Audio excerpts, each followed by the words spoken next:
Buenas noches. Buenas noches, profesor, ¿qué tal? ¿Cómo están? Buenas noches. Por favor, Buenas noches. espero que hayan tenido una bonita semana y hoy día pues nos toca prácticamente el último día de clase, el cual vamos a hacer un de todos los conocimientos principales que hemos adquirido durante estas 7 sesiones anteriores. Para ello voy a pedir a todos ustedes que podamos mantener una participación constante como una especie de diálogo para poder así de esta manera determinar el grado, el nivel de conocimiento que ustedes puedan tener adquirido en este tiempo, y de existir algunas dudas, algunas precisiones, algo que de repente hay que reforzar, lo vamos a hacer. Como le digo, este tema de diplomado, lo que es la administración en servicios de salud, lo importante, más que abarcar una serie de temas, es el conocimiento necesario, básico, general, que se necesita mínimamente para el tema de la administración pública, también en la gestión, ¿no?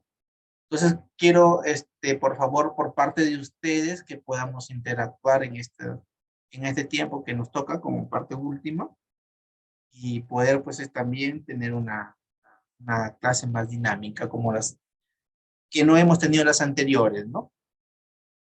Entonces, espero que estén de acuerdo con esta temática, si no, no vamos a poder terminar en la naturaleza y en el sentido de esta clase, ¿sí?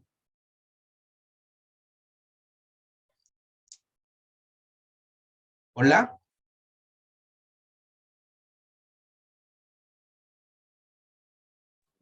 Sí, de acuerdo, profesor, gracias. Ya, muy bien, muy bien, muy bien. Entonces sí, ya podemos empezar, ¿verdad?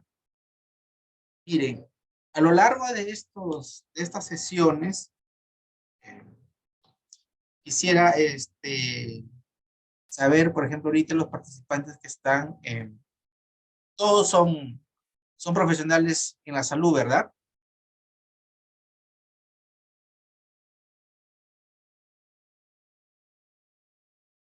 ¿Hola?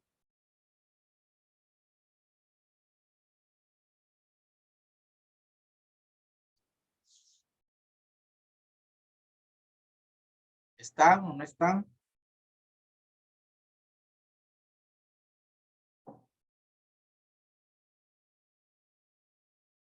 ¿Me copian? ¿Me escuchan? Sí se escucha, profesor, perfectamente.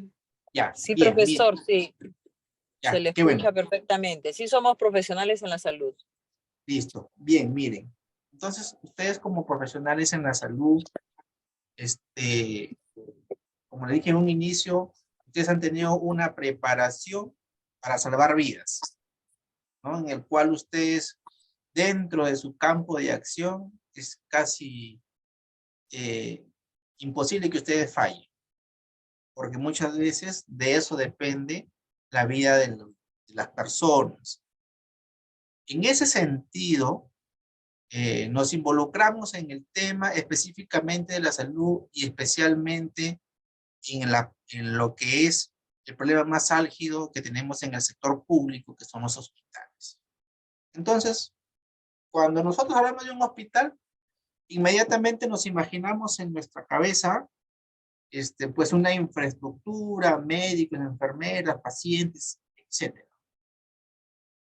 Entonces, el Estado tiene como finalidad brindar un servicio a la comunidad, o a la población, o a los usuarios, como se le quiera llamar. Pero ese servicio tiene que ser de calidad. Nos dicen las normas que han salido, tienen que ser eficientes y eficaz, dice. Y cuando uno habla de eficiencia y eficaz, no solamente habla de la prestación del servicio per se, sino también que uno establece las condiciones necesarias para que ese servicio que lo dan los profesionales en la salud sean de una manera satisfactoria y se pueda recibir de una forma que las personas o la población sea algo que ellos encuentren la razón por la cual se van a ir ahí, que es la salud misma, ¿ya? Entonces, dentro de ese campo, de la salud propiamente dicha, que la ejercen ustedes de forma profesional y acorde a su preparación, también existe una parte que se llama alta dirección, que a veces lo forman en las unidades ejecutoras, lo están conformando los directores ejecutivos.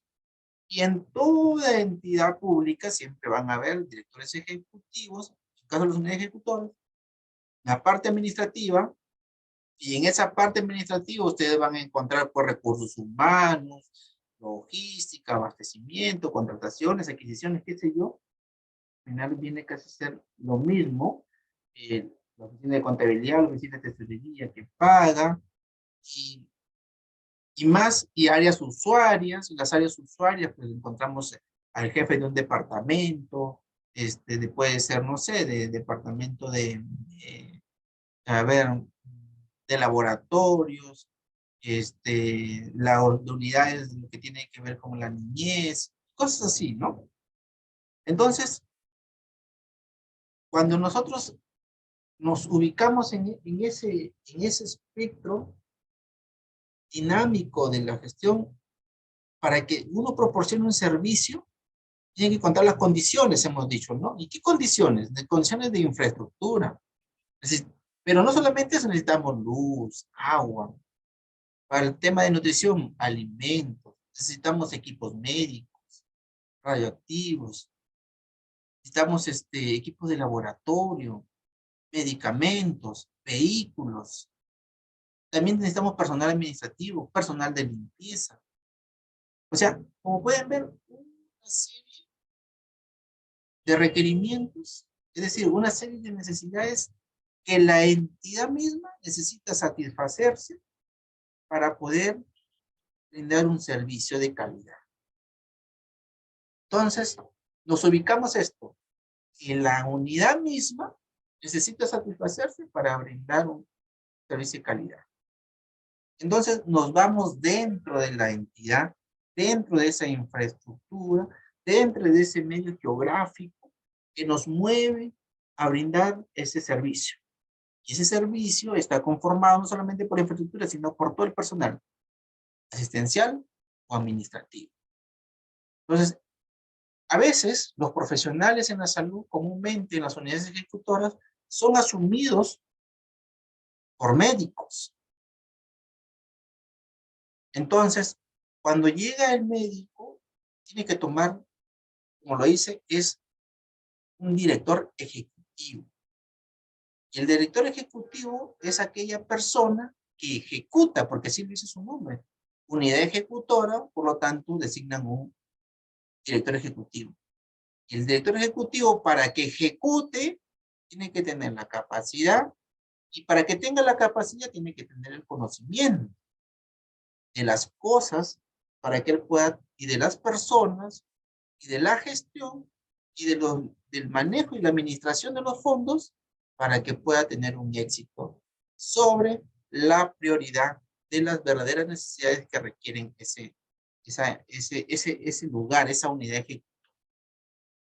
Entonces, ahí nos entramos a un esquema diferente. ¿Por qué?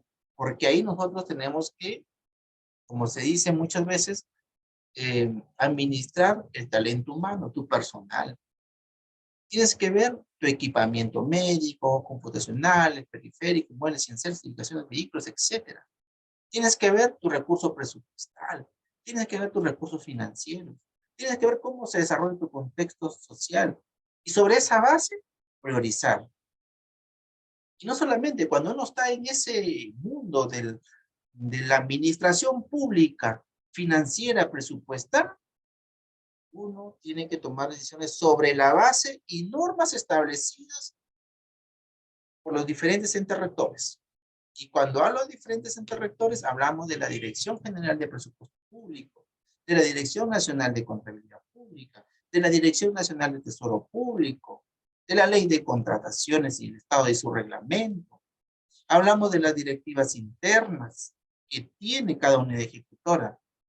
Entonces, nos damos cuenta de que la situación no es tan fácil como a veces parece.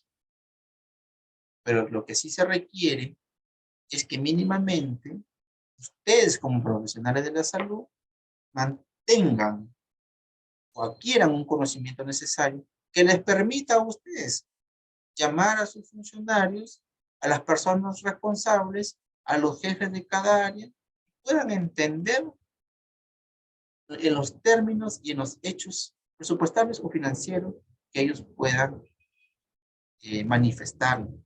Sobre esa fase o esa base, ustedes puedan tomar decisiones como corresponde. Eso está, toma de decisiones.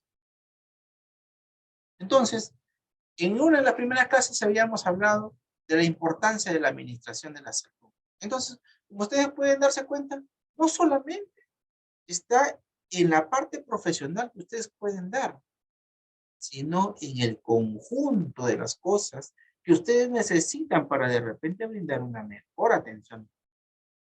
Porque si ustedes necesitan operar y no cuentan con una sala de operaciones, ¿qué pueden hacer?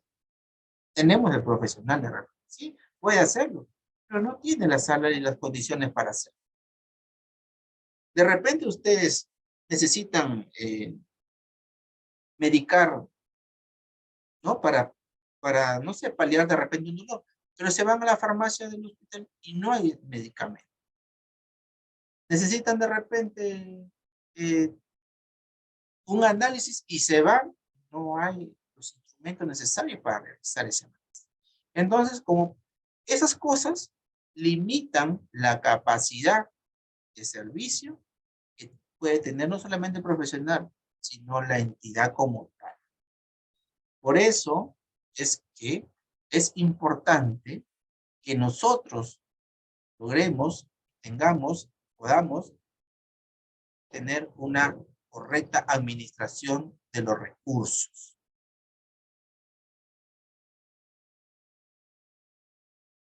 Miren, no solamente la administración de los recursos cuando dicen, bueno, tenemos personal, tenemos presupuesto, tenemos dinero, pero ¿cómo controla el Estado todo ese mundo de la parte presupuestal y la parte financiera?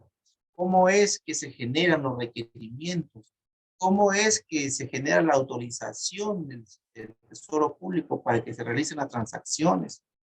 Y en este aspecto, nosotros sabemos que existen 3 aplicativos fundamentales en el sistema del sector gubernamental.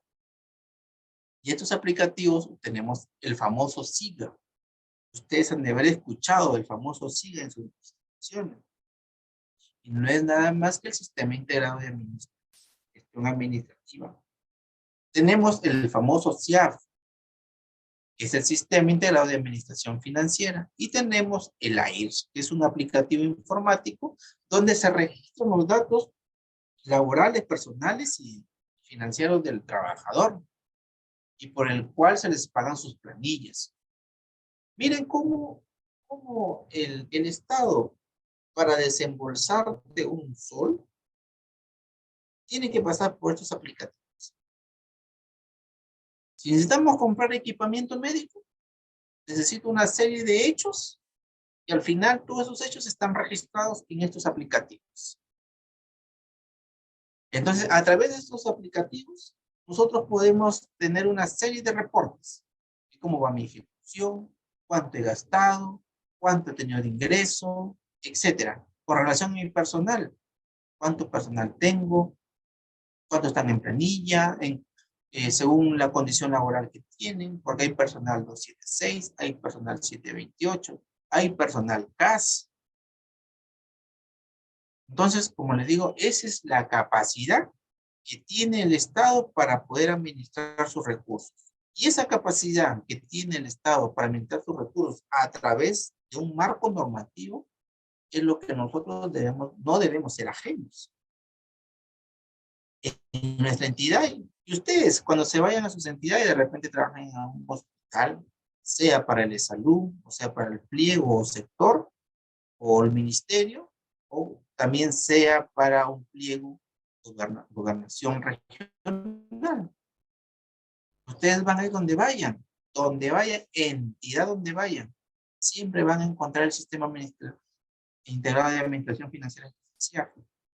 El SIGA comúnmente está implementado a nivel nacional y a nivel de gobierno regional, igual que la IRS, cosa que no lo ven en los gobiernos locales. Por ejemplo, ustedes ya prácticamente a nivel de gobierno local no llegan hasta nivel regional. Algunos tienen su contrato, el contrato que lo hace la gobernación, cualquier gobierno regional, y otros pertenecen al tema del sector, es decir, a través de salud y su red, ¿no? Entonces, tienen diferentes pliegos, pero en ambos pliegos ustedes van a ver la utilización de estos sistemas gubernamentales o estos aplicativos que se están mostrando. O sea, eso ustedes no deben ser ajenos. Ustedes van y pueden preguntar y si hay un SIGA, si hay un SIAP, ustedes se van a recursos humanos y hay un aplicativo que le llaman a ellos. Bien. Luego, dentro también de este tiempo de las exposiciones, hemos hablado del tema de las contrataciones del Estado. Y ustedes saben que las contrataciones del Estado es un tema pues muy amplio, que es necesario que ustedes lo sepan, ¿ya? Y hay cosas básicas que hay que hacer. Primero, ¿en qué consiste o qué es una contratación pública? Siempre tengamos presente que una contratación pública es un proceso a través del cual una entidad, sea gobierno regional, sea a través del Ministerio de Salud, o sea también un gobierno local que también apoya muchas veces al tema de salud y que contratan vía convenio, contratan personal de salud también para hacer ciertos centros médicos, ¿no? Esta abastece de bienes, servicios y obras de manera oportuna, bajo condiciones de precio y calidad. Miren, dice acá, empezamos con las palabritas. Para la satisfacción, escuchen, para la satisfacción de una finalidad pública. Y es algo que yo siempre les dije, nunca olvidemos la finalidad pública. Nunca olvidemos el término eficacia, ciencia.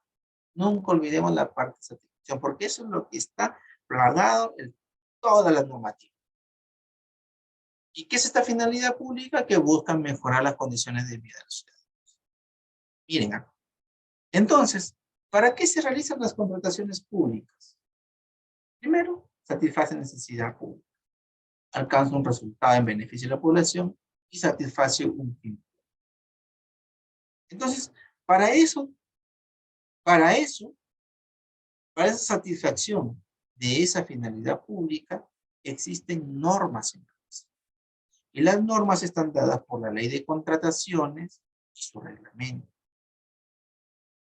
Actualmente, dadas las emergencias que hay por el tema climático, el de las lluvias y toda esta situación que están pasando en la parte del norte del país y la parte también de la sierra del país, entonces se han dado una serie de dispositivos, unos decretos supremos y unos decretos de urgencia, en el cual pues han establecido condiciones para que la contratación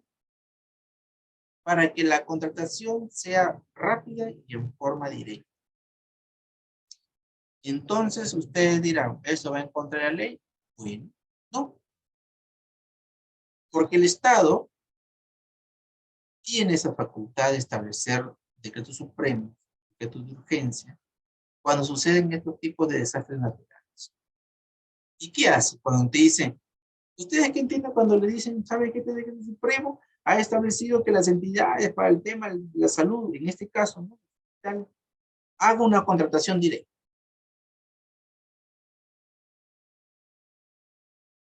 Lo hemos hablado en un momento determinado en una de las sesiones. ¿Qué pueden entender ustedes como una contratación directa?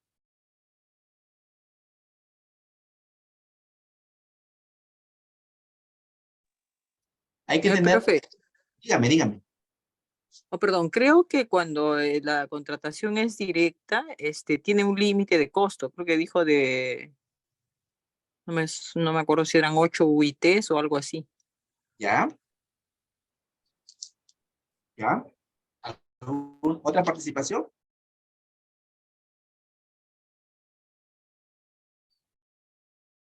¿Nadie? ¿No se atreve? ¿Se van a equivocar? No se preocupen, aquí estamos para aprender todos. Miren, les explico y le preciso a la profesional por su intervención. Tiene razón cuando dice que es un proceso de administración directa cuando son menores a 8 IT. Pero aquí hay que hacer una precisión. Miren, si nosotros nos basamos en la ley de contrataciones, su reglamento, sin que haya desastres, sin que haya ninguna contingencia, ¿ya? La norma te establece que tú puedes adquirir bienes y servicios menores a 8 IT en forma directa. Es decir, no hay proceso de selección, ¿ya? No entra una licitación pública, no entra una subasta inversa, no entra un proceso de adjudicación simple. ¿Por qué? Porque las compras son menores a 8. ¿Cómo es eso de las 8 IT y es directa? Bueno, hay un requerimiento. No sé, de repente necesitan comprar algunas 3 camas, por ejemplo, ¿no? 3 camas para 3 camas maternas. Entonces, eso me va a costar de repente 30,000 soles. ¿Qué hago? Hago un estudio de mercado, 2, 3 proformas, un estudio de mercado, y según el menor costo, gana, según las condiciones y características que están establecidas en los términos de referencia, gana, se hace su orden de compra, se le adquiere. Hay de proceso, se le llama adquisición directa. Correcto lo que ha dicho nuestra profesional en la salud que ha participado. Pero ¿qué pasa cuando hay estado de emergencia? Como por ejemplo estas lluvias que todavía hay en el norte del país, en parte de la sierra del Perú. ¿Qué pasa? Sale un dispositivo, me refiero a un decreto supremo, donde dice, ¿no?, que dadas las circunstancias de afectación climática, desastres naturales, establece de que se pueden hacer compras en forma directa. ¿Qué cambió entre esa forma directa que sale en este decreto supremo y la forma directa que nos señala la ley? Que ya no, en la ley tú, en la primera que hiciste, cotizaste, ¿verdad? Hiciste el requerimiento, te cotizaste, y luego le dices al buen postor que ganó, mejores condiciones, ganó. Pero cuando ya es directo en esta situación, no cotizas. Vas directamente y le compras al proveedor que tú elijas. O sea, como que se pierde uno de los principios de la contratación, que es la pluralidad de postores. Ya no es que tú convocas y participan, ¿no? Ya no, directamente se compra. A eso es la diferencia entre uno y otro. De repente, si nosotros hacemos una comparación, en un estado normal, un bien te puede costar más barato que el momento del desastre y tú lo compras de forma directa. Entonces, esa es la diferencia que hay en una contratación directa, cumpliendo la normativa de la ley de contrataciones y el Estado, y en una contratación directa en un estado de emergencia. ¿Les quedó clarito el ejemplo?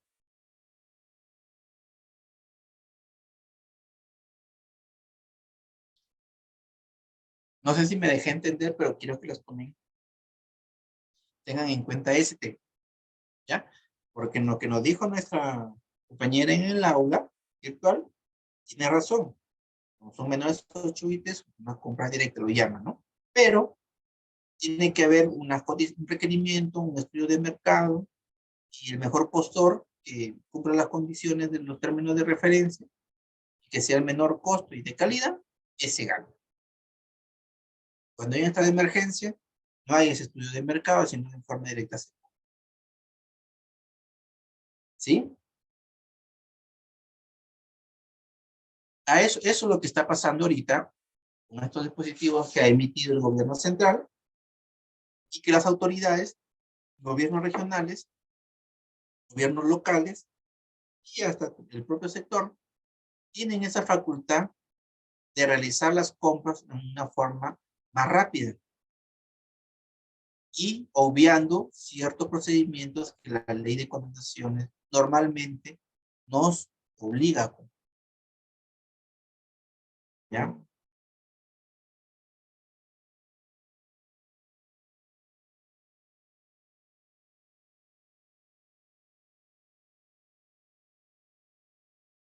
Nos dice, una preguntita, ¿sí pueden, las diapositivas sí las están viendo bien, ¿verdad?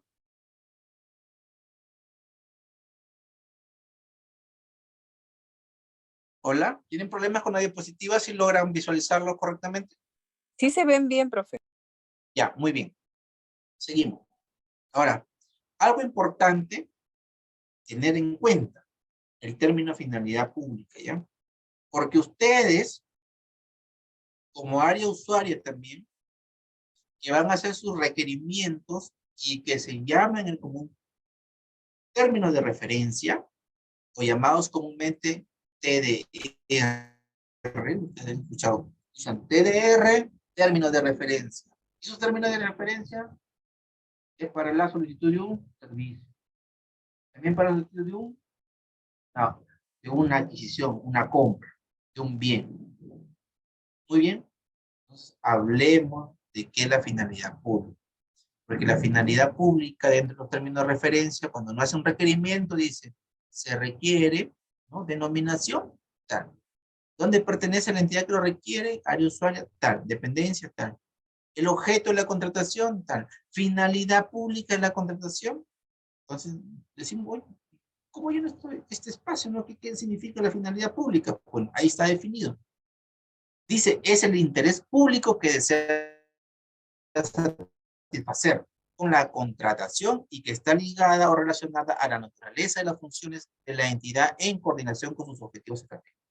Es decir, mi entidad y unidad ejecutora, el gobierno regional o el sector salud, tiene sus objetivos estratégicos. Esos objetivos estratégicos están ligados con los objetivos específicos, generales. Y esos objetivos generales tienen que estar ligados con el servicio que yo voy a brindar. Es decir, no es nada menos que si yo quiero hacer, por ejemplo, comprar, a ver qué le puedo decir. Ah, supongamos, para una sala de operaciones, de repente necesito equipamiento, ¿no? La sala de operaciones. Muy bien. ¿Cuál es su finalidad pública de ustedes? Leyendo el concepto. Dice, es el interés público que se desea satisfacer. Si hablamos de una sala de operación, hablamos de un punto específico, de un objetivo específico, ¿cierto? ¿Cuál es ese interés público que ustedes desean satisfacer? Que de repente, o no es que de repente, sino que los pacientes que ingresen a sala de operaciones, ¿cuál es el resultado? Que las operaciones sean, ¿qué? Exitosas, ¿cierto? Si yo quiero que mis operaciones sean exitosas, ¿qué tengo que tener? Una sala de operaciones implementada. Porque si son exitosas, entonces significa que los pacientes van a obtener acceso a sala de operaciones y por ende a unas mejoras en la salud. En ese punto específico. Entonces yo diré, ¿no? La adquisición de tales equipos médicos para sala de operaciones, con la finalidad de poder realizar operaciones, bueno, en la sala de operaciones me parece que hay una serie de detalles, ¿no? Son específicas operaciones oculares, operaciones, ¿no? Cada uno tiene, creo que su rama, ¿verdad? Si no me equivoco. Entonces, usted dirá, ¿no? Necesitamos equipamiento médico para la sala de operaciones, para las intervenciones quirúrgicas, no sé, oftalmológicas o qué sé yo, ¿no? De otro tipo de, que nosotros podamos, de otro tipo de operaciones. Disculpen un ratito. De otro tipo de operaciones que ustedes puedan satisfacer. En ese aspecto nada más, eso es lo que nosotros tenemos que llenar en ese cuadrito. Adquisición de equipos médicos para sala de operaciones, para intervenciones quirúrgicas. Quirúrgicas, o no sé, o para otro tipo de intervenciones. Ya las intervenciones, esos términos médicos, técnicos que ustedes manejan, se llenará ahí. Pero esa es su finalidad pública. Porque el hecho de que ustedes intervengan, operen, por ejemplo, el tema de ojo, el tema oftalmológico, entonces ya es un interés, eso solo hecho, es un pequeño interés público que ustedes van a satisfacer. Entonces la finalidad pública está relacionada entre lo que yo voy a comprar y lo que yo voy a atender. ¿Entienden? Tienen que ir relacionados. Yo no puedo decir, voy a comprar equipamiento médico para, no sé, para la atención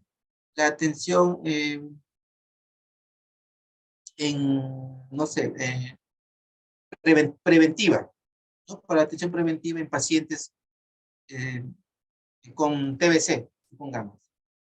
No se puede ser así, porque no guarda una relación entre mi equipo médico para una sala de operaciones con una actividad preventiva. Porque mayormente las salas de operaciones a veces son por el estado de emergencia que se da.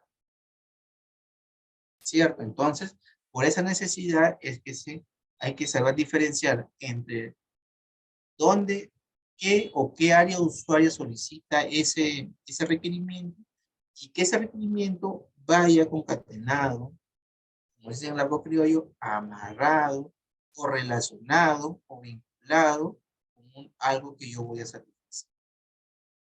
¿Ya? Entonces, ¿quiénes intervienen en la gestión de contrataciones en una entidad? El titular de la entidad, el área usuaria, el comité de selección y el órgano encargado de las contrataciones. En una entidad, ¿a quién se le llama titular de la entidad? En cualquier ente, sea gobierno regional o en el tema de salud. ¿A quién se le llama titular de la entidad? Si yo le digo en el gobierno regional, ¿quién es el titular de la entidad?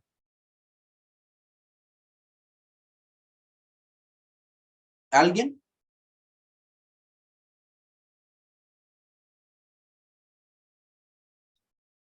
¿Alguien podría intervenir?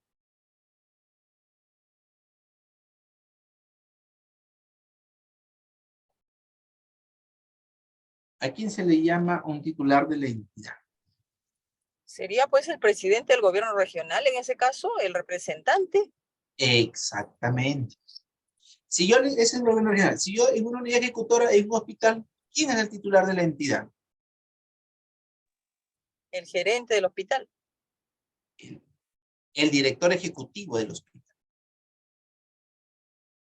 Comúnmente en los hospitales nombran directores ejecutivos. Y si nos ubicamos en el Ministerio de Salud, ¿quién es el titular de la entidad? El ministro, es decir, la persona de más alto rango que tenga una entidad.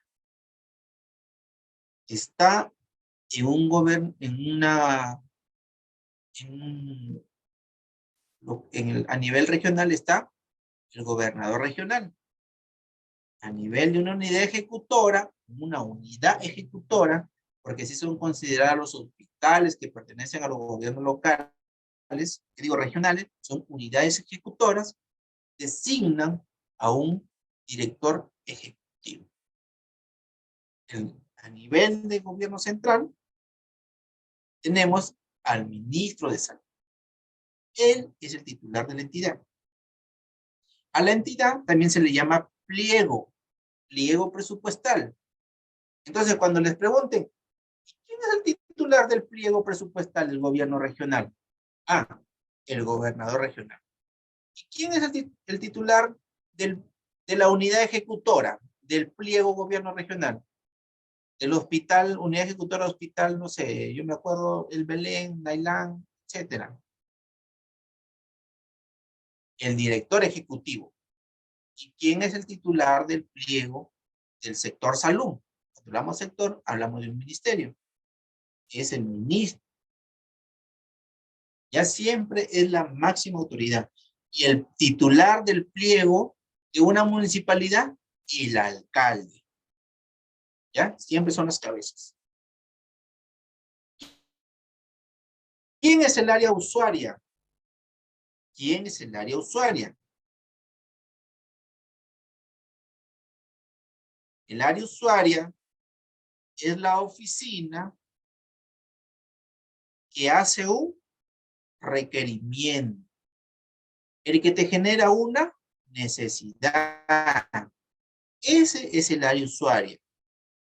El área usuaria está conformada, puede ser, no sé, el departamento de almacén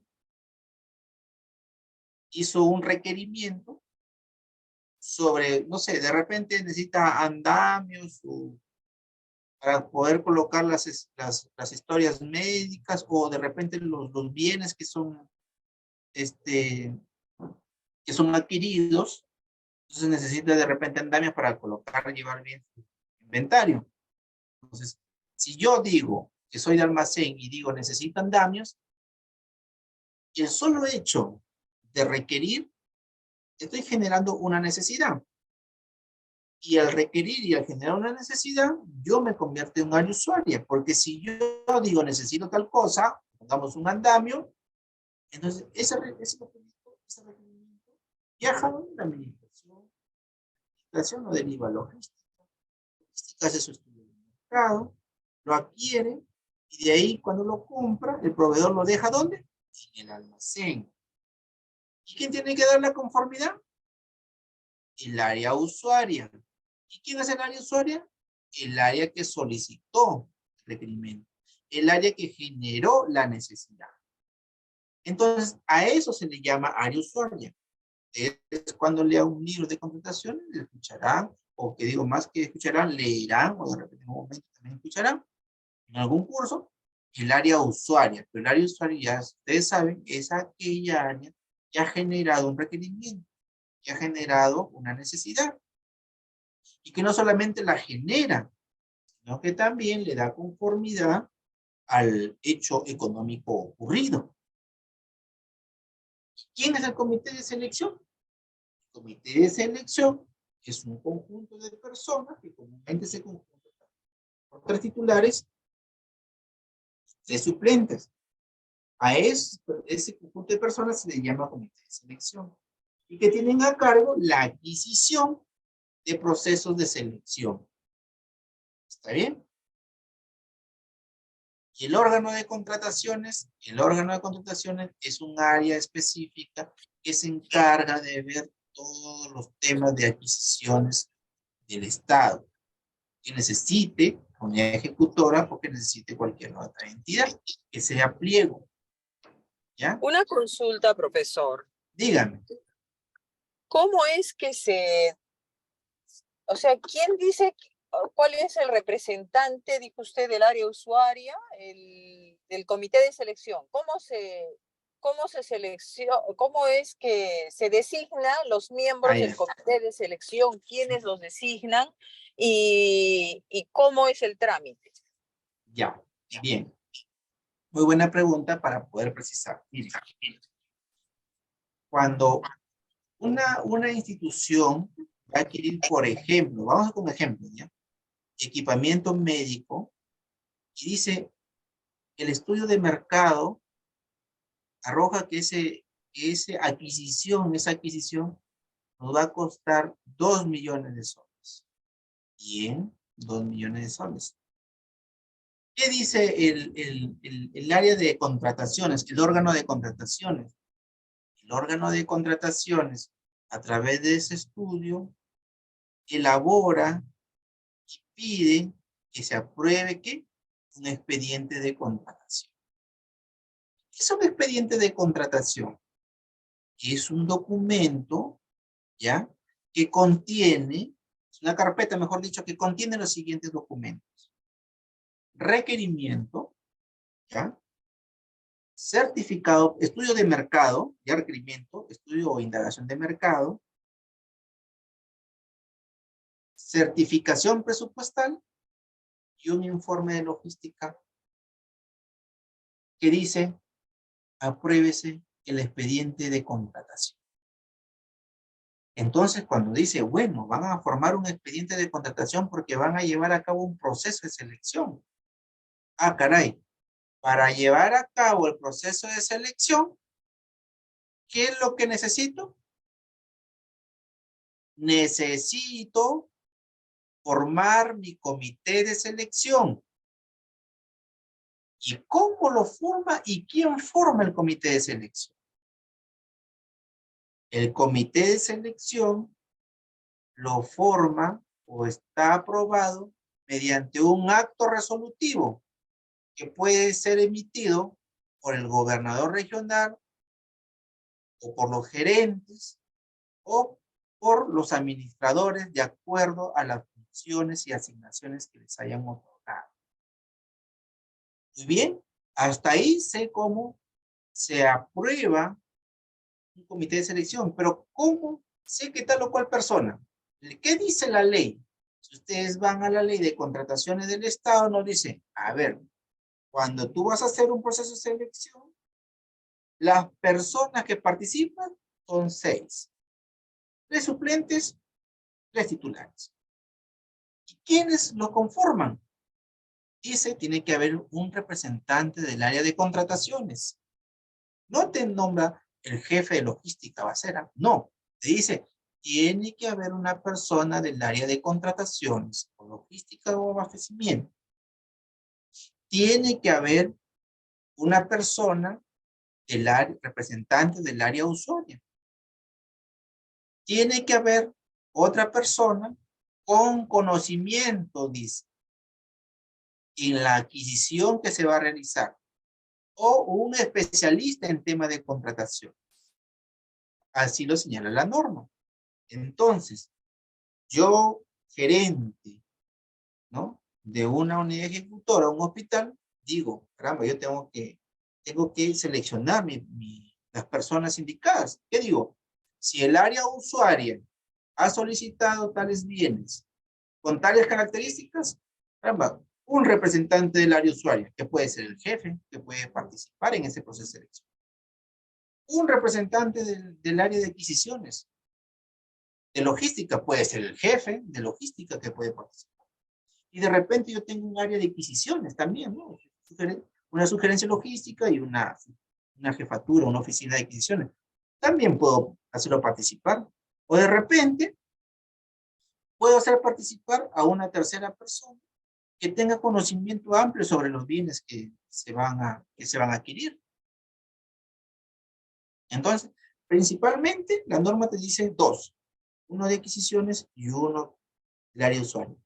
Y el tercero te dice, tú puedes incorporar a un tercer miembro con conocimiento sobre los bienes, un tercer miembro especialista también en contrataciones. ¿Ya?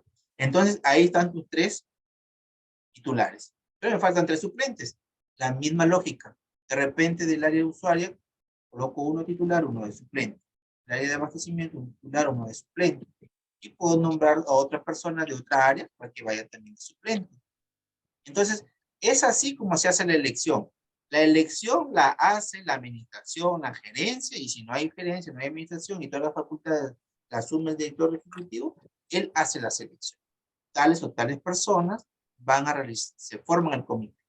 Y eso lo aprueba mediante ¿qué? Mediante un acto resolutivo, que se llama la formación del comité de selección para el proceso, no sé, licitación pública, adquisición de equipamiento médico, tal. ¿No? Profesor, una Dígame. consulta, disculpe nuevamente la interrupción. No, está bien, está bien. Los médicos, por ejemplo, ignoramos todo lo que significa la administración pública, los procesos de compras y una serie de cosas. Ujú, Y yo sé de que muchos médicos han terminado enjuiciados ujú. por participar en estos No, procesos de licitaciones selección. Sí, como parte del comité de selección. así es. Entonces, ¿por qué las instituciones del Estado no eligen como miembros de esas agrupaciones a personal que esté capacitado? Generalmente lo agarran uno y le dicen, oye, ¿quieres tú colaborar? Porque mira que tú Sí, tienes tantos años de servicio. Yo puedo tener 30 años de servicio como médico, pero yo no sé nada de cómo se hacen las compras ni nada de eso. Y sí, entonces así por es. ignorancia uno termina metiéndose en un lío en el que de repente una casa comercial le hace un juicio, le dice, pues no, este miembro tiene conflicto de intereses porque yo qué sé, porque de repente tal entidad que ha ganado la licitación le ha pagado un viaje a Europa para conocer Ujú, cómo se hace un equipo, cómo funciona un equipo médico X. ¿Eso puede así es. suceder o no? Sí, tienes la razón, toda la razón. Aún más, como les dije, cuando llevamos el tema de control interno, todos los procesos de selección, todos, absolutamente todos, son, tienen un control posterior por parte de la Contraloría General de la República, a través de los órganos de control, que son las OSI. Entonces, ¿qué pasa? ¿Por qué suceden estos problemas? Porque justamente una cosa es que yo sea área usuaria, yo sea un médico y digo, yo necesito que tiene tales características. Y otra cosa es estar en el proceso mismo de la de selección. ¿Por qué? Porque en el proceso mismo de selección hay documentos que se tienen que revisar, como por ejemplo, primero el expediente de contratación. Segundo, elaborar las bases, integrar las bases, absolver consultas, entregar la buena pro, la firma de contrato, aunque la responsabilidad de las personas que forman el comité de selección está desde la elaboración de las bases, la integración hasta la buena pro. Hasta ahí termina su trabajo. Pero en ese lapso, los postores que se inscriben, se registran y presentan sus ofertas, tienen una oferta técnica y una oferta económica. ¿Ya? Cuando los procesos, las adquisiciones tienen como resultado productos o bienes o servicios que al final y al cabo no son recepcionados y al final y al cabo no cumplen con las exigencias establecidas, lo primero que hay es un tremendo problema judicial fiscal. Entonces, tiene razón la compañera en esta aula y expresar esa preocupación. Pero la administración puede tomar otro. No necesariamente puede decir, bueno, el médico o la usuaria ha establecido sus términos de referencia. ¿Por qué no mandamos especialistas en contrataciones? ¿Por qué no que sean uno, sino que sean dos en la de contrataciones y un especialista externo que conozca sobre el tema de la calidad de los bienes? Cuando se lleva a cabo el proceso de selección, cuando ya se haya dado la buena pro, se haya firmado el contrato de ejecución, entonces el postor, el ganador, traerá los bienes, traerá los equipos y los entregarán en almacén. Le comunicarán al área usuaria para que verifiquen la calidad de los equipos y que estos equipos cumplan los estándares establecidos en los términos de referencia. El área usuaria tiene que firmar un acta de recepción. de que esos bienes sí son correctos. No vaya a ser de que yo pedí de repente camillas de calidad y me traigan camillas semiusadas. No vaya a ser de que yo pedí de repente unas camillas con ciertas características y me vengan con otras características. Cuando se da ese hecho, mis estimados señores, ustedes no vayan a firmar ningún documento. Porque basta que ustedes entreguen ese documento y los bienes o las adquisiciones no cumplan los estándares de calidad, estoy seguro que estarán ustedes metidos en un problema más que administrativo. Entonces, es por eso la importancia, ustedes, señores, estimados profesionales de la salud, que al menos tengan una noción básica de estas cosas. Porque quieran o no, sean directores ejecutivos o ocupen algún cargo, o ustedes pertenezcan a un área usuario, van a estar inmersos en el tema de las adquisiciones. Y los problemas o pueden ser concurrentes, o sea, en el momento en que se van sucediendo los hechos, o pueden ser posteriores, es decir, cuando terminaron los hechos. Entonces, por eso para mí es importante que ustedes conozcan algo sobre el tema de contrataciones del Estado. ¿Cuándo es una contratación directa? Pero, está bien, es directo, pero establece una serie de parámetros, una serie de procedimientos que uno tiene que cumplir. ¿Y cuándo es un proceso de selección? Están viendo acá. Hay un área usuaria, hay un comité de selección y un órgano de contrataciones. Ustedes están en todas sus facultades de no participar, de negarse a ser parte de ese comité de selección. O sea, no es que ya llega al director ejecutivo o llega al gerente o al administrador y diga, bueno, tal persona se va a formar el comité de selección. Muchas veces se hacen así. Ya te notifican la resolución sin antes haberte consultado. Entonces, si ustedes no están de acuerdo con esa resolución que posteriormente les notifique, ustedes pueden hacerse un documento y decir que no están de acuerdo y no pueden participar en ese comité por no contar con la disponibilidad del tiempo y la responsabilidad que eso amerita. Bien, hasta ahí. Hasta ahí. ¿Alguna duda, alguna inquietud? Es necesario que ustedes conozcan estos temas, mis estimados señores. ¿Quedó claro? Bien. Aquí tenemos cosas importantes que ustedes deben de saber. Todo es cuestión de procedimiento, ¿ya? Dice, ¿cómo se realiza un proceso de contratación? Miren, ¿cómo se realiza? Primero existen los actos preparatorios, hay un procedimiento de selección y una ejecución contractual. Bien, pero ¿qué ocurre en las actuaciones preparatorias?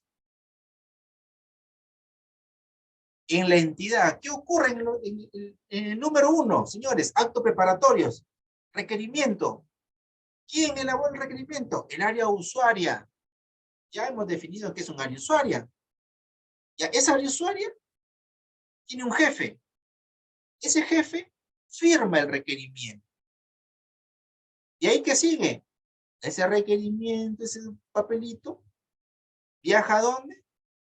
Viaja a la administración, o a la dirección, o a la gerencia. ¿La gerencia qué hace? Deriva el documento al área de abastecimiento, logísticas o contrataciones. ¿Para qué? Para que haga una indagación de mercado. Es decir, lo que el señor me solicitó en documento, con sus características, con sus términos de referencia bien establecidos, necesito que esos bienes con esas características se vayan al mercado y me hagan un estudio, una indagación. me digan cuánto cuesta más o menos. De repente en ese estudio de mercado dijeron cuesta 10 millones de soles. Wow, muy bien. Entonces, ¿qué hace? Se elabora el plan anual de adquisiciones o de contrataciones. El plan anual de adquisiciones, también nosotros hemos hablado que es un documento que se actualiza, solicitado por el 12, que se actualiza en el sistema para decir, ah, mira, no estaba previsto, el año pasado no lo hemos considerado, entonces como es una compra, lo considero en mi plan, lo apruebo mediante acto resolutivo y lo incorporo. ¿Qué más hago? Muy bien, si ya se va a hacer la compra, ya está el requerimiento, ya está el estudio de mercado, ¿qué más falta para que se compre? Ah, enviarlo a presupuesto para que le otorgue el certificado de crédito presupuestal. Ah, una vez que el presupuesto verifique en su sistema y hay marco presupuestal, le otorgan la disponibilidad y o certificación presupuestal y se genera una carpetita que se llama expediente de contratación. Y eso es lo que le decía yo. Entonces, cuando ustedes escuchen expediente de contratación, ustedes dicen, ah, expediente de contratación, ya tiene requerimiento el área usuario, ya han hecho lo de logística del estudio de mercado, ya está certificado. Hasta ahí se genera el expediente de contratación. Luego, una vez que se pasa el expediente de contratación, ¿qué generan, señores? Generan el proceso de selección. Y dependiendo el importe, se enmarca dentro de un proceso. En este caso son 10 millones, lo clásico que son licitaciones públicas. Entonces se genera el proceso de selección, se forma el comité de selección, ya sabemos cómo lo forman. ¿Y cómo se aprueba el comité de selección? ¿Mediante qué? Mediante un acto resolutivo, es decir, una resolución. Se forma mediante una resolución, se resuelve formar el comité de selección para el proceso tal, quienes son conformados por tres titulares, 3 suplentes, conformados por tales personas, nombrados. Estos señores que forman el comité de selección se encargan de ¿qué?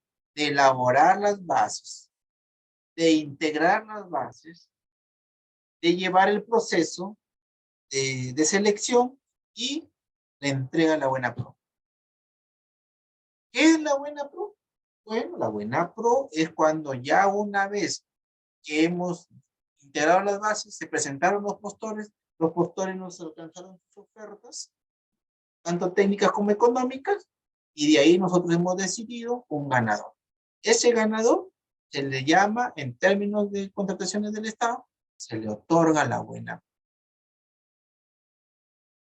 De ese otorgamiento de la buena pro, a la firma de contrato hay un espacio de tiempo de 5 días para que el proveedor ganador pueda entregar los documentos necesarios para el contrato. Entonces, los actos preparatorios, ¿hasta dónde llegan? Hasta la generación del expediente de contratación. Y ahí para adelante, ya no son actos preparatorios, sino proceso de selección. Hasta la buena pro. Y ahí, a la firma de contrato para adelante, ya significa ejecución contractual. Pues miren, actos preparatorios, procedimiento de selección y ejecución contractual. ¿Cuándo empieza la ejecución contractual? Con la firma de contrato. ¿Cuándo es proceso o actos preparatorios? Hasta la generación del expediente de contratación. Requerimiento, estudio de mercado y certificado de crédito presupuestal. Bien, ahí en esa imagen está prácticamente hecho todo el procedimiento que genera una contratación. ¿Sí? ¿Todo bien? ¿Todo correcto? Bien. Una pregunta. Dígame. Mire, por ejemplo, se supone que dentro del expediente hay especificaciones técnicas sobre los materiales que se desean comprar. Así es. En algún momento los proveedores dicen, por ejemplo, yo quiero comprar camas ¿qué le puedo decir? De acero, por decir. ¿Ya? Y viene un proveedor y dice, yo tengo camas de aluminio, son más livianas, y quiero consultar si es que me pueden aceptar también a mí participar vendiendo ese tipo de camas. Las especificaciones técnicas están demasiado limitadas a un solo material. Entonces, el área usuaria responde y dice, sí, puede decir, sí, que sean de aluminio, puede decir eso. Eso no significaría hacer una alteración de las especificaciones técnicas. Ya. Lo que usted ha dicho, la parte última, es totalmente correcto. ¿Por qué? Miren, cuando estamos en los actos preparatorios en el requerimiento, ya la institución, a través del área usuaria, ha establecido unas características de bienes que tiene que adquirir, porque esa característica es lo que necesita.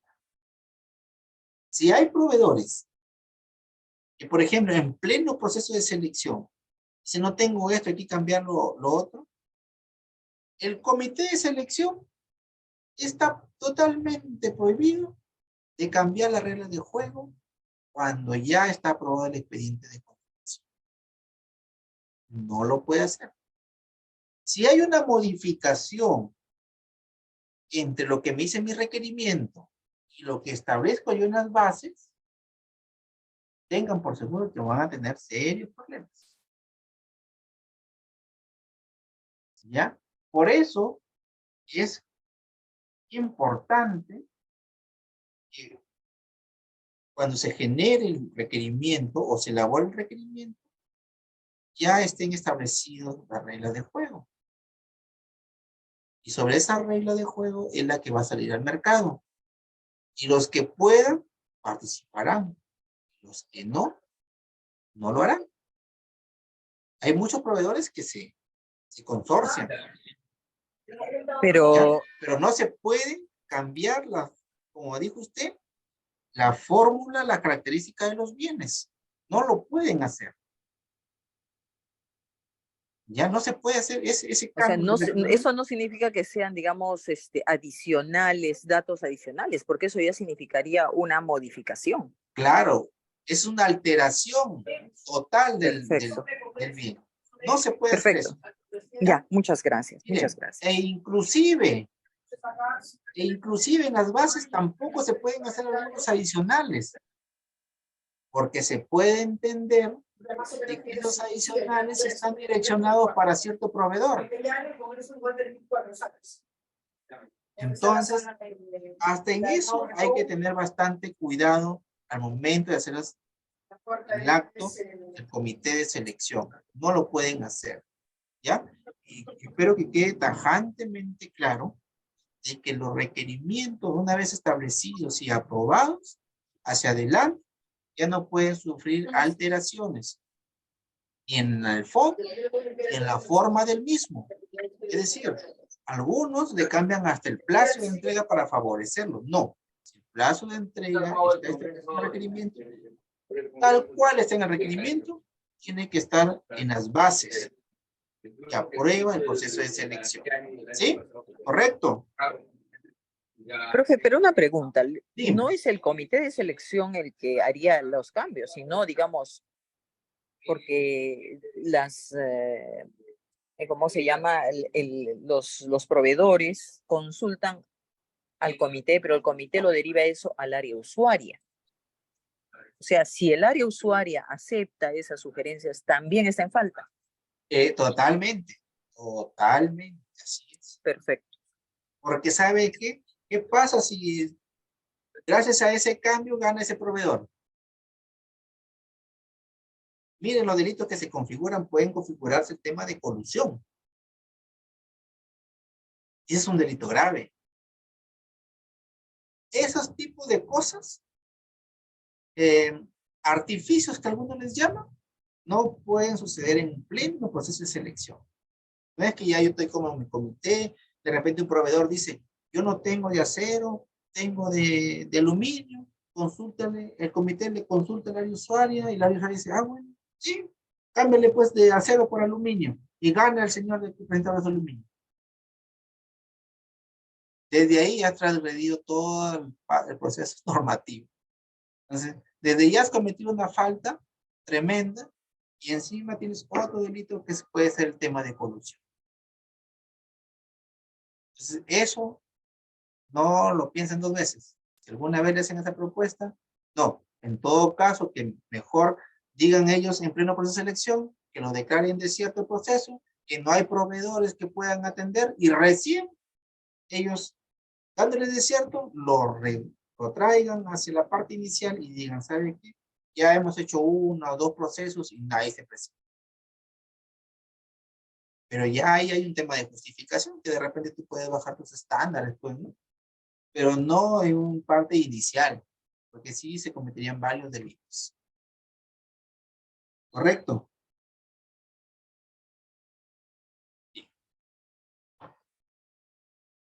Ah, bien, aquí lo que ya hemos estado hablando, quien formule el requerimiento, ¿ya?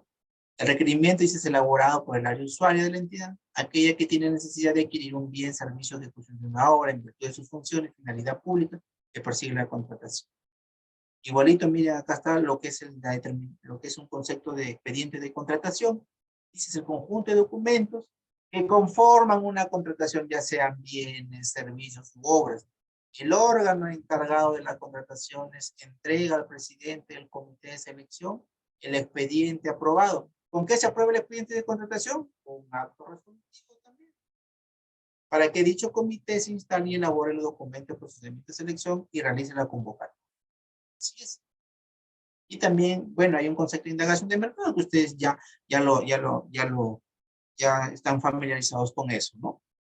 Entonces, también tenemos dentro del proceso de selección, miren, he colocado yo acá el tema, los actos de corrupción no solo son motivo de una reflexión personal e interna, también existe un marco legal que las identifica y las penaliza. Entonces, señores, profesionales en la salud, a tener mucho cuidado, porque esto no solamente atañe o alcanza a los que están en el comité de selección, sino que muchas veces, por desconocimiento, terminan las áreas usuarias involucradas en el tema, por justamente esos ejemplos que nos ha planteado nuestra compañera María, que ha participado en esta exposición con sus interrogantes. Entonces, esos casos nos pueden llevar a nosotros tener problemas no solamente de tipo administrativo, sino de tipo civil y hasta de tipo penal. ¿Correcto? Bien. Dejamos el tema de las contrataciones, nos ponemos un poquito en el tema del planeamiento estratégico, es algo nada más que por un recordar, hemos tratado el tema del planeamiento estratégico y hemos establecido los programas presupuestales, cómo están concatenados a nivel nacional, cómo es que el gobierno, el Estado peruano ha establecido unas políticas de aquí al 2050, cómo ha establecido sus políticas de Estado, sus políticas de gobierno, cómo ha establecido los documentos de gestión que están establecidos en el sector, a nivel de sector, es decir, a nivel de ministerio, cómo están establecidos a nivel de gobierno regional y cómo están establecidos a nivel de gobierno local. ¿Ya? Esos documentos son los que están concatenados entre mis objetivos que tengo como Perú con mi marco presupuestal, cómo me invierte, o sea, es decir, cómo va a dónde voy a invertir. Ahorita estamos invirtiendo en agua, saneamiento físico, en agua y desagüe, ya no mucho en electrificación, porque electrificación era al 2021, era un tema que estaba en el planeamiento estratégico. Electrificación rural, hubo una inversión enorme dentro de la inversión del tema de electrificación rural. Esa brecha ya se ha cerrado prácticamente. Entonces tenemos otra necesidad, lo que es saneamiento, agua y saneamiento. Es un tema álgido en muchas provincias, en muchos distritos, en muchos centros poblados. Entonces, es ahí donde estaba apuntando ahorita a nivel nacional, las políticas de Estado y las políticas de gobierno. A nivel de presupuesto público, ustedes tienen que saber también que cuando les hablan de fuente de financiamiento, ustedes dirán, pues, ¿qué es una fuente de financiamiento? La fuente de financiamiento no son más y nada menos que aquellas definiciones de algunos códigos que ha establecido el Estado para transferir dinero. Tenemos, por ejemplo, recursos ordinarios que ustedes, mayormente a nivel de región y a nivel de sector de salud, manejan los recursos ordinarios. Todas las transferencias son mayormente recursos ordinarios. Y algunas que son RDR, son los recursos directamente recaudados, que se recaudan por la venta de medicamentos, algunos análisis, etcétera, ¿no? Ya lo está establecido cada entidad, cada unidad ejecutora. Entonces, pero sí, ustedes también están relacionados porque ustedes tienen metas por cumplir. Dentro de esas metas por cumplir están los programas presupuestales. Esos programas presupuestales sí están establecidos en todas las entidades de salud, por si acaso. Todos. Programas presupuestales. E inclusive, en algunos hospitales nombran o designan a una persona, sea médico, o sea otro, o sea un particular, como responsable del cumplimiento de los programas presupuestales. Es decir, ¿por qué? Porque el Estado, a través de salud o a través de los gobiernos locales, gobiernos regionales, que transfieren a sus unidades ejecutoras, transfieren dinero para el tema del cumplimiento de algunos programas. Por ejemplo, tienen programa articulado nutricional, materno-neonatal, el TBC, enfermedades, control, vulneración, una serie de programas. Entonces, en todo eso, tienen que mostrar capacidad de ejecución en cada uno de esos programas. Por si acaso, en la transferencia o el marco presupuestal que se le dé a cada programa, está prohibido que yo, si yo tengo marco presupuestal, o sea, tengo un PIA o un PIN, no sé, de 1.000.000 en programa articulado nutricional, no le voy a estar pasando, modificando mi presupuesto para darle a otro programa de repente. ¿Cuándo sucede eso? Cuando en mi programa yo ya he cumplido las metas y mis objetivos. Y eso tiene que estar consignado en un documento. ¿Ya? También tenemos el proceso de ejecución presupuestal, y eso es clarísimo lo que un tema de la clase hemos establecido. Ustedes, como parte de la gestión y de la administración pública, tienen que tener en cuenta el proceso de ejecución de gastos. Y el proceso de ejecución de gastos tiene unas fases, y esas fases están establecidas no solamente en la normativa marco, sino también en algunas directivas. Y tenemos el tema de la certificación, el tema del compromiso, el tema del devengado y el tema del pago. Miren, 4 fases fundamentales para la ejecución del gasto. ¿Quién hace la certificación? El señor de presupuesto. ¿Quién hace el compromiso? El señor de logística. ¿Quién hace el devengado? El señor de contabilidad. ¿Y quién hace el pago? Tesorería.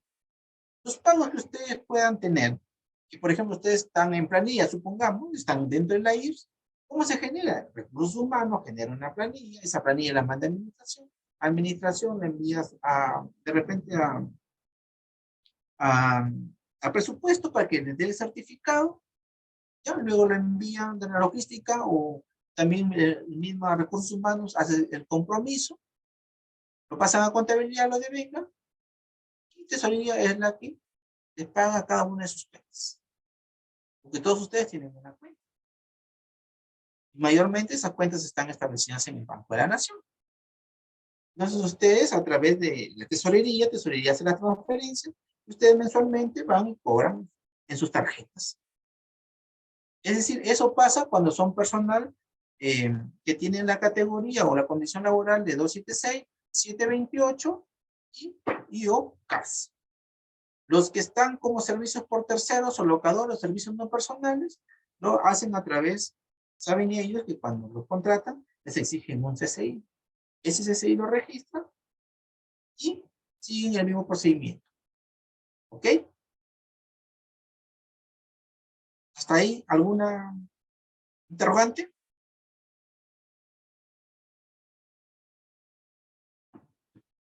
Estamos en el proceso de ejecución pública del gasto.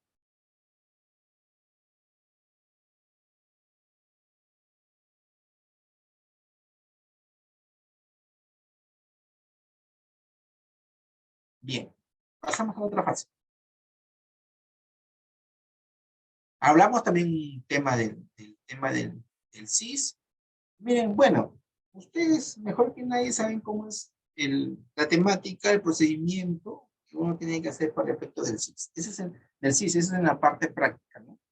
Pero yo siempre recomiendo a ustedes, señores, que cuando haya transferencias del CIS, siempre den una, y ustedes estén a cargo, siempre den una leidita a la directiva o a las disposiciones establecidas por el CIS, porque cuando el CIS transfiere, emite una resolución directoral. Ya, emite una resolución directoral, una resolución. En ambos dispositivos legales, ustedes tienen que leer para que puedan saber a qué está destinado el dinero. ¿Ya? Porque muchas veces algunos están en problema porque destinaron la transferencia para el pago de repente de personal tercero, ¿no? Que tenían deudas. Pero no leyeron en uno de sus párrafos que decía que el destino de esa transferencia es única y exclusiva para tal fin.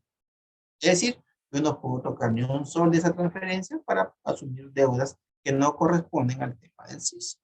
O de repente corresponden al CIS, pero no están establecidas para ese gasto según ese dispositivo legal que haya salido. ¿Ya? Porque a veces, como a veces no hemos tenido el tiempo para darle la lectura a ese dispositivo, nos dicen firma acá, firma allá, entonces al momento de firmar incurrimos en esos tipos de errores. Por eso es importante ustedes estar siempre en los dispositivos que salgan, tengan un tiempito y puedan darle una leidita. Porque los dispositivos comúnmente no son muy extensos, son cortos, sobre todo la parte resolutiva, que nos dice, y en base comúnmente nos lleva, dice en una de sus partes, ¿no? Un placer lo que establecido en la directiva 8 en el anexo 1. Así dice. Entonces yo voy a la directiva 8 y busco el anexo 1 y el anexo 1 me sale eso. Entonces, sobre esa transferencia tengo que hacer yo mi distribución. ¿Ya? También hemos hablado del tema del sistema de control interno.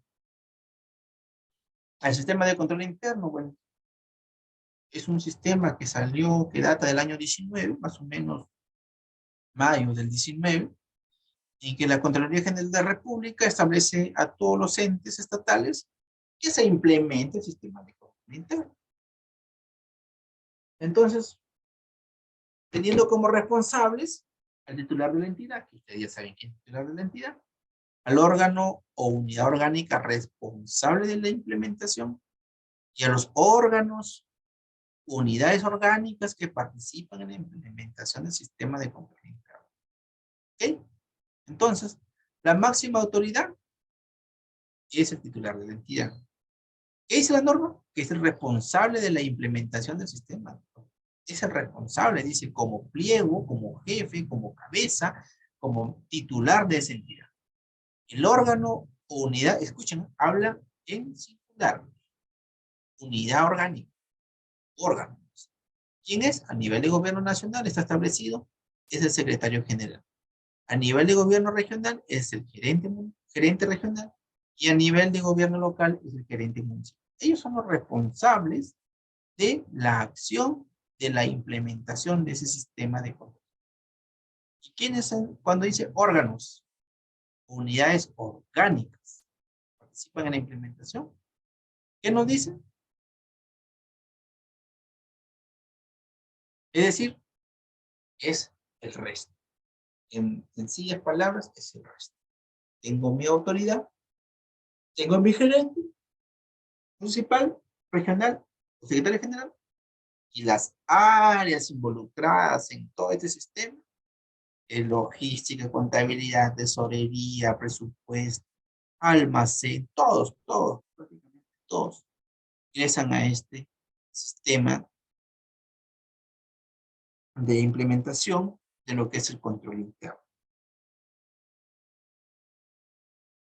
También nosotros hemos hablado también de los proyectos de inversión. Hemos hablado de la importancia de los proyectos de inversión, de lo álgido, de lo problemático que es y que se encuentran a nivel de infraestructura los hospitales del país.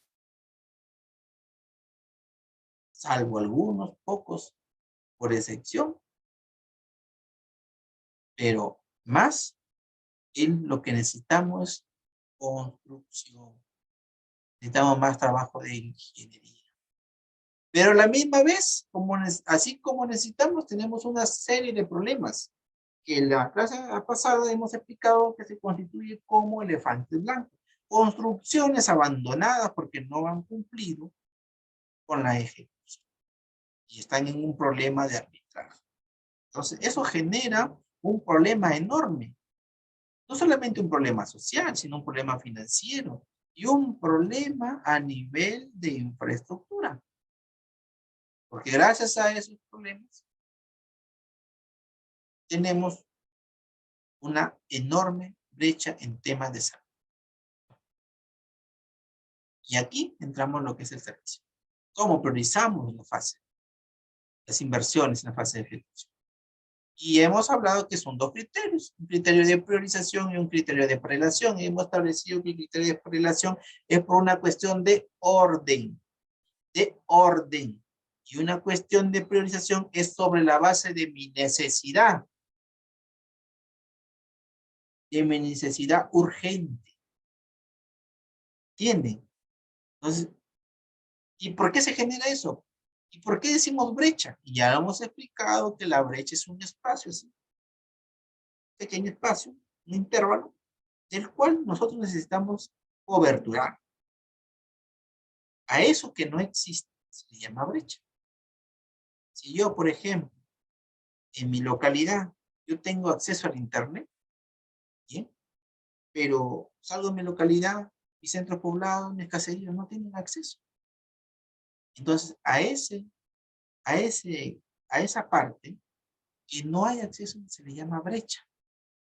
De repente yo tengo agua y desagüe, pero saliendo de mi distrito, saliendo de mi urbanización, saliendo de mi localidad, ya no hay agua y desagüe. A eso se le llama brecha. La brecha es aquella que nos, en términos sencillos, nos hace falta. Aquello que no hay, pero que es necesario y urgente. ¿Entienden? Y en esas brechas, tenemos a nivel de salud, tenemos a nivel de educación. Entonces decimos, pues, muy bien, podemos tener médicos, pero ¿qué nos está faltando? ¿Qué brecha nos está faltando cobertura? A nivel de infraestructura. Podemos tener las mejores infraestructuras. Tenemos médicos, tenemos una brecha ahí, una necesidad para coberturar el sistema de salud. ¿Bien? Y aquí habíamos encerrado todo un proceso de cómo es el orden de prelación, el cierre de brechas, la continuidad y la ejecutabilidad. Dice, el orden de prelación no es nada más que ordenar mis necesidades, es decir, ordenar mis inversiones. ¿Cuándo cierro brechas? Cuando yo veo que dentro de mis proyectos de inversión hay unos que son más urgentes y necesarios. ¿Bien?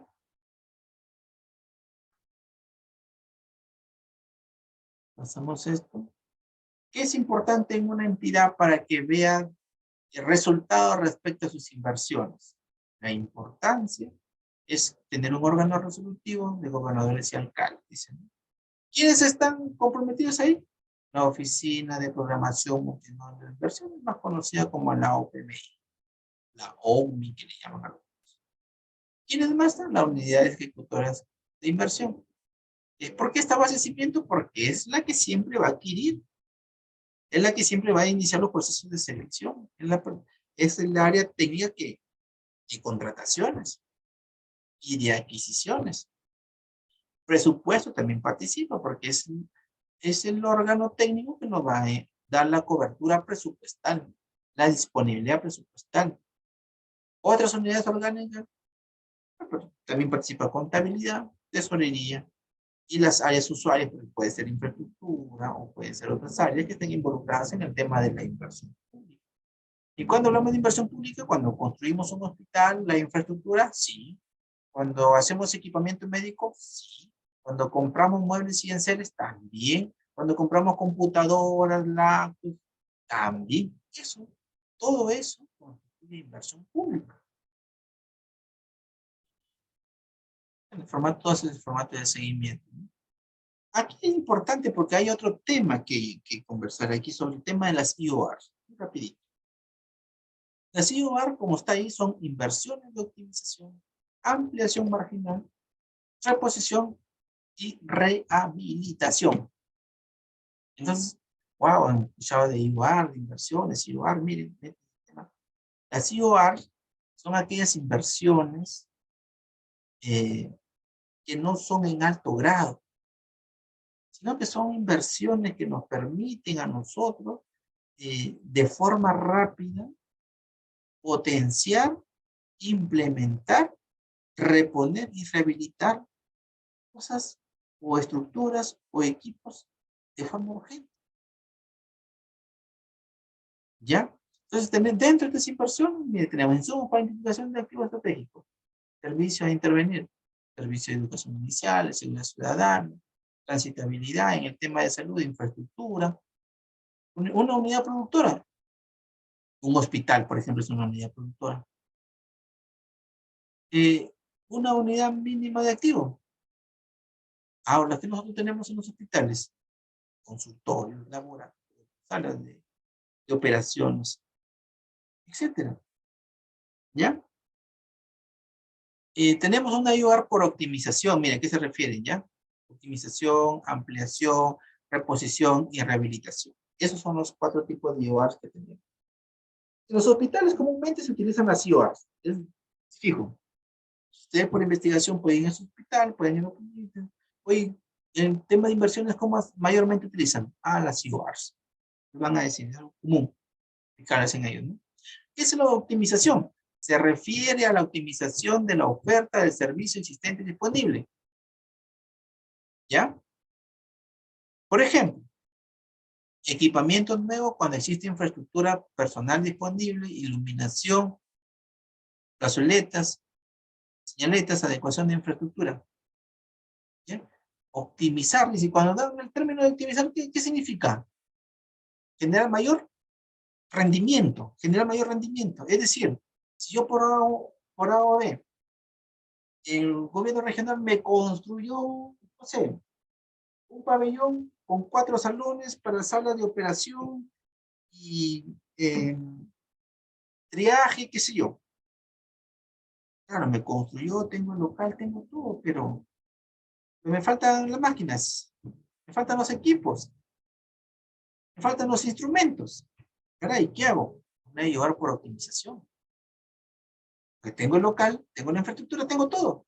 Yo no puedo operar. O sea, me refiero, no puede funcionar al 100%.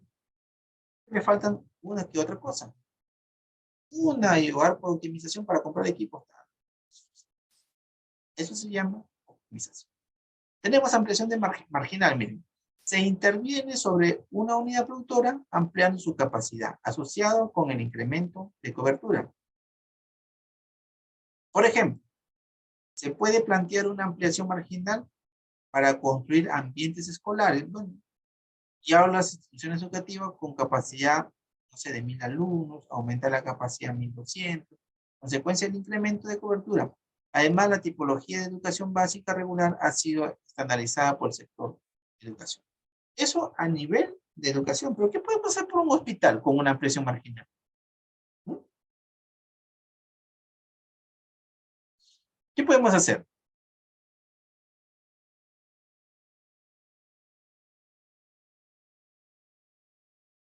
Dice ampliación marginal.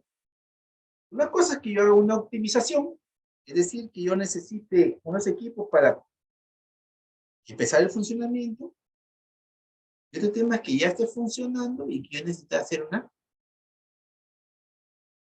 pequeña ampliación de repente. De repente tengo un pequeño espacio. Si mi sala es para atención, supongamos, yo tengo una sala, colocaron algún materno infantil, algo así. Tengo un espacio para una sala materno infantil que puedo atender a 10 personas. Y si yo tengo un espacio, ¿no? Yo tengo un espacio para ampliarla a 20 personas más. ¿Puedo hacer? ¿Qué hago? ¿Un expediente técnico para construirlo? No, una IOR. Y ese IOR es a través de una ampliación marginal. Ya no hago un expediente técnico para comprar equipos, no una IOR de optimización. Ya no hago un expediente técnico para de repente ampliar, construir una partecita más, un metro más, para ampliar la capacidad de atención, sino una IOR. ¿Ok? Tenemos otra IOR de reposición y de rehabilitación. Entonces, cuando es reposición, se refiere al reemplazo de equipo mobiliario y vehículos que han culminado su vida útil. De repente tenemos una ambulancia que ya tiene 20 años esa ambulancia.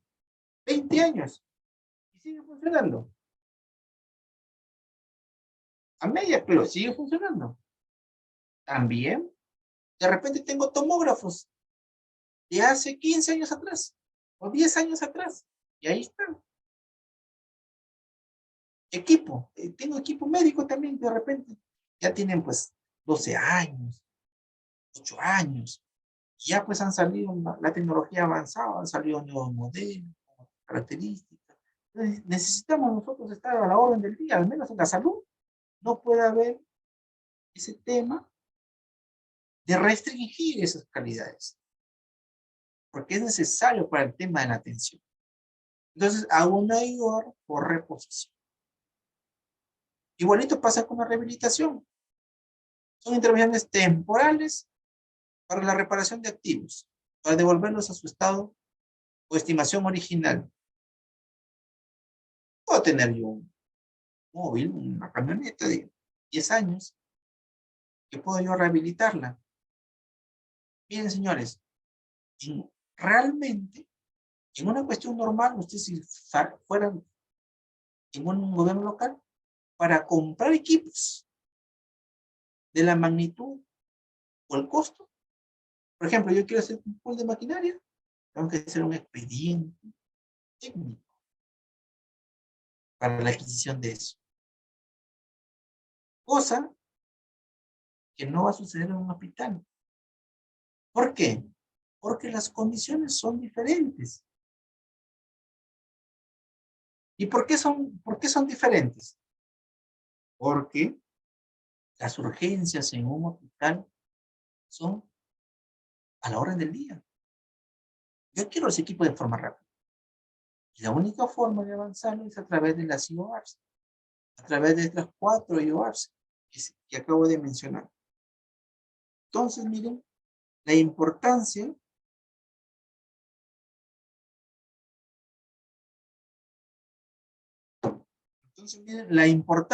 del tema de que nosotros podamos, como institución, tomar decisiones acertadas. ¿A efecto de qué?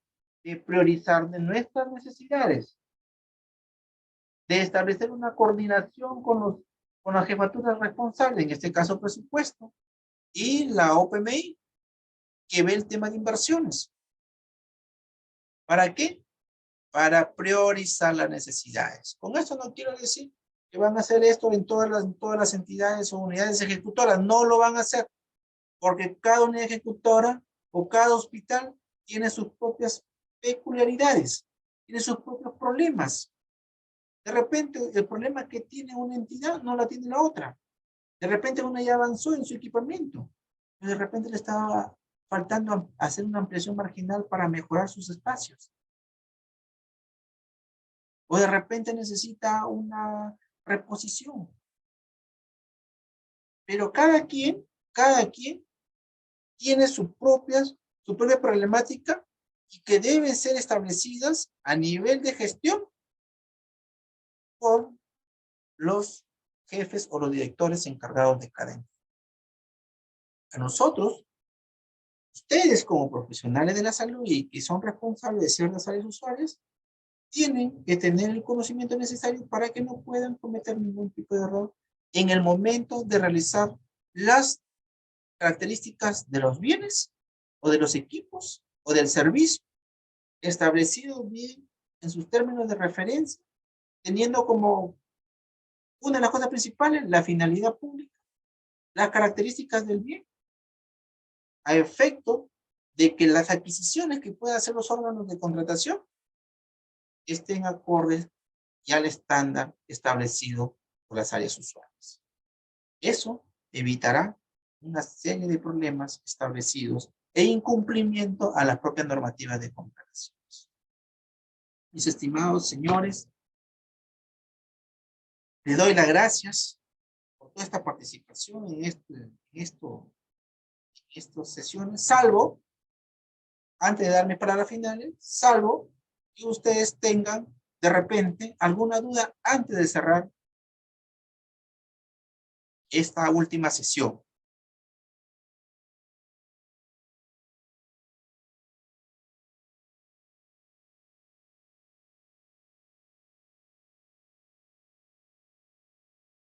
Entonces, como dice el dicho, el que calla otorga significa de que todo lo han entendido.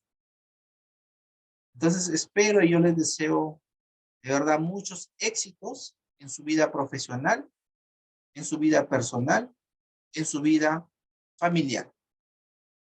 Espero de que estas sesiones hayan sido muy fructíferas, de que hayan podido captar cosas esenciales y necesarias a efecto de que puedan complementar sus conocimientos para que puedan hacer las tomas de decisiones como corresponde.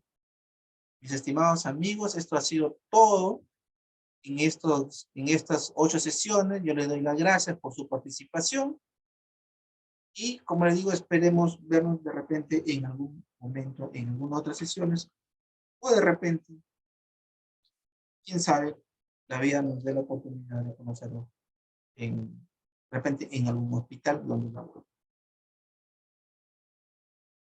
Si no hay nada más que añadir, alguna participación de ustedes, doy por concluido esta sesión.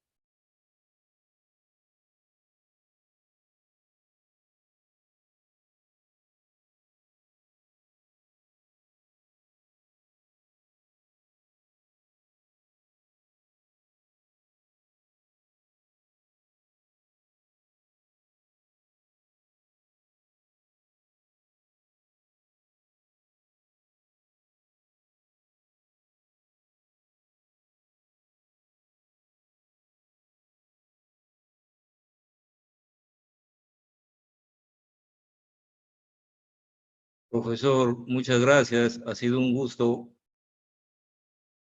Gracias, gracias también. Gracias también. No nos conocemos de forma presencial, pero digo, les deseo todos los éxitos a cada uno de ustedes, señores participantes. Que sigan salvando vidas, por favor. A pesar de las múltiples limitaciones que puedan tener en sus diversas entidades donde laboran. Si son jefes, por favor, no se olviden de aplicar estos pequeños conocimientos que se les ha impartido para que puedan tomar mejores decisiones en pro de la entidad en la cual ustedes laboran y sobre todo el servicio a la población que se